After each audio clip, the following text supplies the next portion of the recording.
The two groups started chatting to each other, and started noticing they were talking about two separate women being the new pretend equivalent of Queen of Germany. Arguments broke out in the streets between different groups of neo-Nazis over whether Janet, Eva, or Sadie was the fictitious queen-to-be. Violent arguments soon followed, fueled by the frustration of Sadie not yet appearing with the inbred baby. Led by psychotic escaped maximum security prison inmates in some instances. People who repeat the bits and pieces of them as they know it, as if intellectually on their team now, will tell you about some of it. Even if they didn't know why it was happening. Because it is that psycho type of conflict the whole thing had as a theme, but in fighting instead. When a lunatic terrorism group or pack disintegrates and starts fighting each other, it can look exactly like what they usually do to others. It can be very confusing. They, the neo-Nazis, disintegrated as a terrorism group quickly from there. The last months of the neo-Nazi terrorism period in Germany in 1945, that ended with fled escaped prisoners and arrested former prison inmates later tried at Nuremberg, are bizarrely well documented. But it also has ipso facto disgusting fiction through it about the non-perpetrator victims, like Kaiser, Adolf, Goering, Hesse, etc. The fiction used the fact that the actual offenders were playing genocide dress-ups, made over to look like them by a professional film production crew.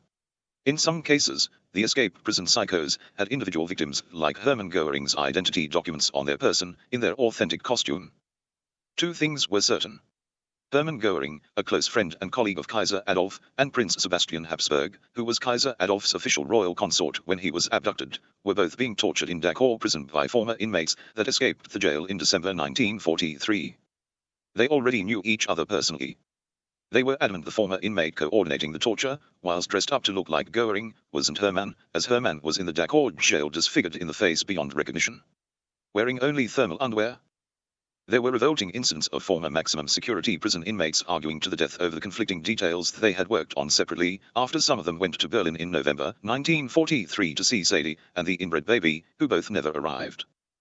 People pretending it is an ongoing theft plot or historical criminal genius now still argue about it. If someone mentions that people pretended Sadie Einstein was the equivalent of Queen of Germany to be temporarily until the inbred baby became Kaiser, others will say that they were pretending Janet Podolski, as Eva Braun, was Kaiser Adolf's childhood sweetheart and fiancée. Implying she was the equivalent of Queen of Germany to be if they pretended she married Kaiser Adolf. And they put so much work into the photographs and film of her pretending she was with Adolf all the way, as his secret partner. They never really met.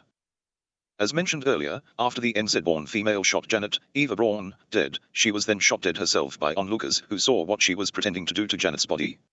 When the bodies were found in the bunker in Berlin in 1945, lunatics worked quickly to add fiction afterwards. They made the situation worse by pretending that Eva married Kaiser Adolf in a bunker wedding in mid-1945, minutes before they committed murder-suicide together. Implying that they were officially legally married minutes before they died. As if it made Janet the unofficial, never recognized equivalent of Queen of Germany for 10 minutes or so. Ahead of Sadie Einstein. It clashed with people claiming they were still waiting for Sadie Einstein, her inbred baby, and Kaiser Adolf in chains to arrive in Berlin after World War II had ended. They kept pointing out that Eva was dead and they were still waiting for Sadie and her inbred baby. They felt they had dibs for when Sadie arrived with the inbred child, unaware the child was already deceased. Self-aborted by its mother around 3 months into the illegal pregnancy. Someone also added the idea that there was a secret baby born to Adolf and Eva. There was a real one from 1907, Donna Podolski, my grandmother. But they pretended a fictitious baby was born to them both with consent during a period covered by their faked photographs and film of Kaiser Adolf and Eva together. They had completed large numbers of faked photographs, dating back to Adolf in politics in the 1930s, through until the fictional bunker marriage then murder-suicide story. Serial killer Charles Manson's mother, wearing a professional film production crew supplied Adolf Hitler costume and full makeup, was the person who really shot Eva Braun dead in that bunker in Berlin in 1945. Eva Braun's real name was Janet Podolski. Williams was then shot dead herself in her Adolf costume by onlookers watching her pretend to sexually penetrate the fatal bullet wound she caused Janet when she shot her dead. With the fly undone on her Adolf Hitler costume, in a standing position, holding Janet's forehead near her groin, gyrating at the hips. The contract Janet agreed to in January 1944, where she took the job pretending to be the fictitious character Eva Braun for the neo-Nazis, was found in the Berlin bunker filing cabinet, near Williams' infamous neo-Nazi hotline phone. Near both of their bodies. So were the bodies of Janet's short-statured sister and her look-alike cousin. Both were also shot dead by Williams with the same pistol. Williams' daughter Charles Manson was 10 years old when Williams was found dead in the Berlin bunker. The Sadie group were claiming to be still waiting for her and the inbred baby to arrive in Berlin when Kaiser Adolf escaped prisoner of war jail in Yugoslavia in late 1959. There had been 15 years of two neo-Nazi factions pretending two separate females were about to become the pretend equivalent of Queen of Germany in 1944. As if Eva had dibs because they pretended she married Adolf in the fictional bunker marriage murder-suicide story. When Kaiser Adolf escaped his illegal detention in Yugoslavia in 1959, my mother Judith had already completed one pregnancy to her husband, future Duke and Lord Kevin Webb the Habsburg. She had dumped the result of the first pregnancy in their marriage unregistered at birth, after swapping places with a lookalike who started pretending to be my father Kevin's wife, shortly after they married in May 1958. My mother's motive for marrying my father was to steal babies off him before birth, and dump them unregistered. She later claimed it was to stop him getting a legitimate Habsburg royal eligible child of his own, and to stop her father Stalin getting a legitimate grandchild.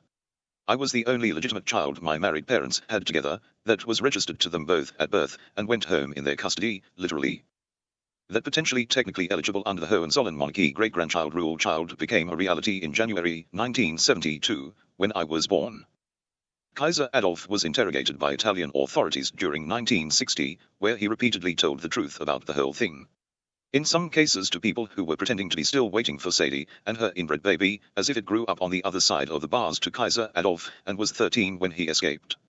Some of the Italian law enforcement and intelligence agents, aware of what he reiterated daily during his interrogation, went to Yugoslavia to check it out.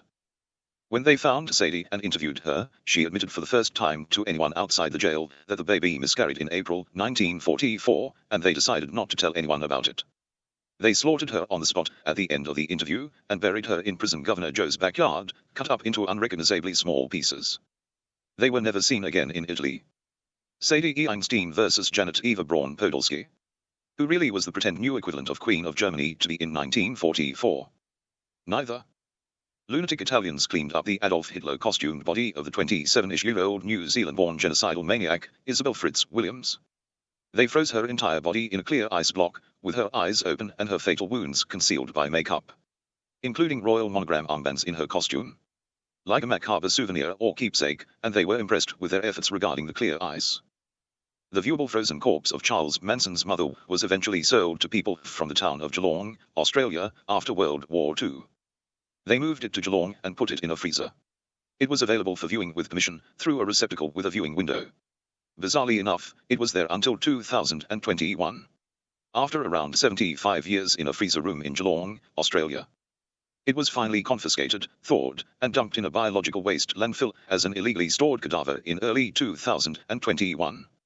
Law enforcement took DNA samples, kept the Hohenzollern monogram armbands, and ran them through the washer and dryer. I don't want them. I may not convince them I don't want them, if they think it may be worth money to them if I do. They spent over 75 years on the arms of the frozen dead body of a genocidal female lunatic, who was Charles Manson's mother. Sadie Einstein's only child, born before World War II, was shot dead, shortly after the body of Williams was finally dumped in a biological waste landfill in 2021.